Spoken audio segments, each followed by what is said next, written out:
ఓసారి కలిసి రాదు, ఒకసారి కలిసి వస్తుంది, ఒకసారి అవమానింపబడతాడు, ఒకసారి సంతోషపడతాడు. కానీ ఇవేవీ కూడా లక్ష్య పెట్టడు. ఇవన్నీ భగవంతుడికి అర్పణ చేసి తనదైన మార్గంలో తాను వెళ్ళిపోతూ ఉంటాడు.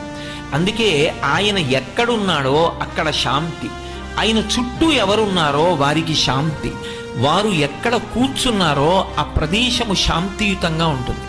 అందుకే సనాతన ధర్మంలో భక్తి యొక్క ప్రధాన ప్రయోజనముగా మీరు అడిగినా అడగకపోయినా భక్తి మార్గంలో వెడుతున్నప్పుడు వచ్చేటటువంటి మొట్టమొదటి లక్షణం ఏది అంటే ప్రశాంతత.